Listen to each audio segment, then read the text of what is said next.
छत्तीसगढ़ के कांकेर में कांग्रेस से गृह मंत्री अमित शाह ने सवाल पूछ लिया है। घोषणा पत्र में सर्वे का जिक्र है या नहीं, यह अमित शाह ने पूछा है।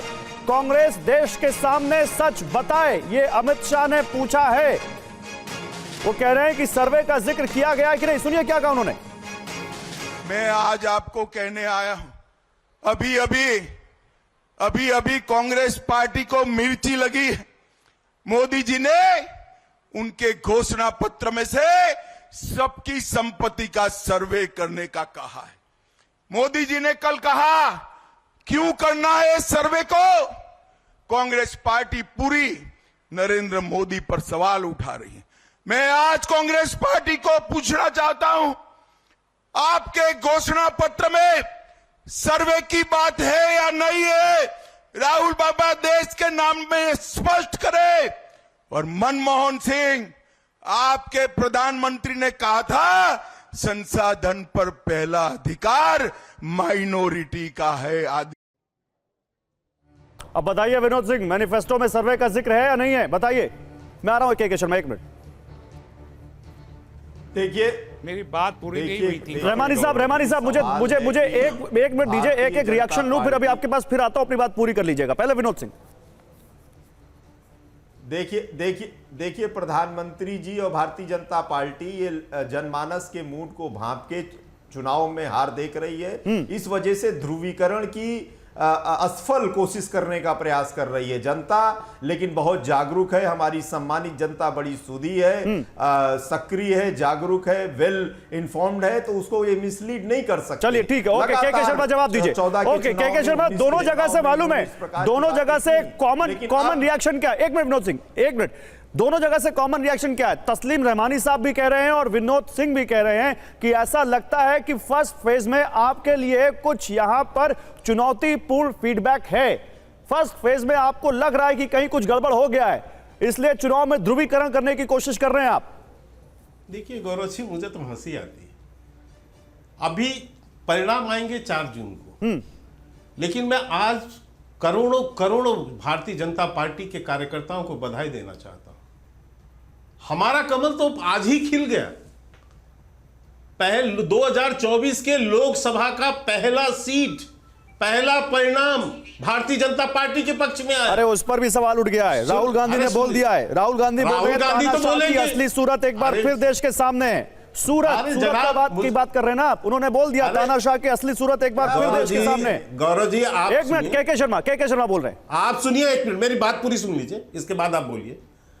परिणाम हमने नहीं, एसडीएम हमारे नहीं होते वहां पर। अरे आप 10 साल तक बोलते रहे, आप सुन लीजिए में कहीं जनता के। गौरव जी क्या ये कैसा डिबेट कराना चाहते हैं, अब कैसा डिबेट करा रहे हैं। सर आप लोग आपस में कर रहे हैं, मैं तो नहीं बोल रहा उनको बोलने के लिए। रुक जाइए विनोद सिंह, एक मिनट, उनकी बात पूरी हो जाने दीजिए। क्या बात करते हैं विनोद सिंह, एक मिनट। लगातार कितने झूठ। विनोद सिंह रुक जाइए। ये पहली बार आए हैं क्या डिबेट में? नहीं भाई, पुराने डिबेट करते हैं। बोलिए। हाँ तो फिर इनको कुछ तमीज होना चाहिए ना, पता होना चाहिए। मैं क्यों पर्सनल क्यों जा रहे हैं के जी, आप बोलिए। क्यों ये बदतमीजी करेंगे? पर्सनल नहीं होता है क्या? आप बोलिए ना, मुद्दे पर आइए। मैं इनके समय नहीं कुछ बोल रहा हूं तो ये मेरे बीच में क्यों बोल रहे हैं? अब मैं कहता हूं कि पहली सीट ही आज जो पहला परिणाम है वही भारतीय जनता पार्टी का कमल खिल गया। अब ये तो विपक्ष आरोप लगाएंगे ही। तो मैं ये कह रहा हूं कि आज मैं तो लाखों दर्शक जो अपने कार्यकर्ता उनको बधाई देता हूं कि 2024 के लोकसभा का पहला जो कमल है वो भारतीय जनता पार्टी के पक्ष में परिणाम आया है। और प्रधानमंत्री मोदी जी को गुजरात सरकार ने, गुजरात अच्छा मुझे एक चीज बताइए के शर्मा, मुझे एक चीज बताइए। दूसरी बात क्या, मेरा सवाल सुनिए। इस देश में क्या भाई का तो जवाब दे, हाँ जवाब दे दीजिए। तस्लीम साहब ने कहा कि साहब हिंदू मुस्लिम ये कौन कर रहा है। तस्लीम भाई, उस दिन भी आपकी आवाज मुखर हो गई होती जब जो है सनातन धर्म को डेंगू, मलेरिया और न जाने क्या क्या समूल विनाश की बात कर रहे थे। तो आप तो बड़े संभावी उसके हैं, तो कम से कम उस दिन आपकी आवाज खुलनी चाहिए। मेरा ट्वीट है कि काहे को सनातन को गाली दिया जा रहा है, क्यों चुनाव के समय हिंदू मुसलमान किया जा रहा है, क्यों सनातन क्यों जो है। नहीं वो जवाब दे रहे हैं आपकी बात पे। के शर्मा वो जवाब दे रहे हैं आपकी बात पे। क्या कह रहे हैं तस्लीम? तीसरी बात, आप इसी बात पर रुकिए। तस्लीम रहमानी आपकी इसी बात का जवाब दे रहे हैं। तस्लीम रहमानी दीजिए, फिर मैं अगला पूछ लूंगा। के शर्मा जी, मैं बहुत बैलेंस्ड आदमी हूं और मैं इस मुल्क के हर मजहब का एहतराम करता हूं। मेरा ट्वीट है जिसको आप बयान फरमा रहे हैं, उसी सिलसिले में उसी वक्त मेरा ट्वीट था। आप मेरे ट्वीट्स को निकाल के देख लीजिएगा, आपको अंदाजा हो जाएगा। अभी आप कंडेम कर दीजिए, आप कहिए ना कांग्रेस गलत है, अभी कंडेम कर दीजिए। अभी क्यों मुंह बंद कर रहे हैं? अभी बोलिए। नहीं, कांग्रेस उस समय जो कर रही थी वो गलत कर मैं रही थी। कांग्रेसी नहीं हूं, मैं कांग्रेस मुखालिफ हूं। मुझे कहने में कोई हर्ज नहीं है कि मैं कांग्रेस मुखालिफ हूं, लेकिन इसमें क्या तकलीफ है कि इस मुल्क में अगर वंचित लोगों का सर्वे हो जाए, बिहार में हुआ, क्या तकलीफ हो गई है भारतीय जनता पार्टी को? आप ही के कोई तकलीफ नहीं है सर। नीतीश कुमार जी ने यूपी में कहा जा रहा है कि अब करवाएंगे, आप भी करवाइए। तो अगर सर्वे करवाने की कोई बात कर रहा है तो बहुत अच्छी बात है, इसको तो अप्रिशिएट करना चाहिए कि सर्वे होगा तो मैं जवाब देना चाहता हूं। लोग वंचित के बारे में मालूम होना चाहिए ना। जवाब दीजिए, आप बीपीएल से बाहर चाहते हैं, हम भी चाहते हैं देश से बीपीएल से सब लोग बाहर आए और सब संपन्न हो, तो इसमें तकलीफ क्या है? इसको आप मुल्क से बगावत कैसे करार दे सकते हैं? आप मैं पेश बताता कर रहे हैं ये बात है कि मुल्क से बगावत। मैं बिल्कुल जवाब दे रहा हूं साहब। आपका उदाहरण अच्छा है, आप उंगली बरोबर काट के बरोबर करना चाहते हैं, मैं समझता हूं।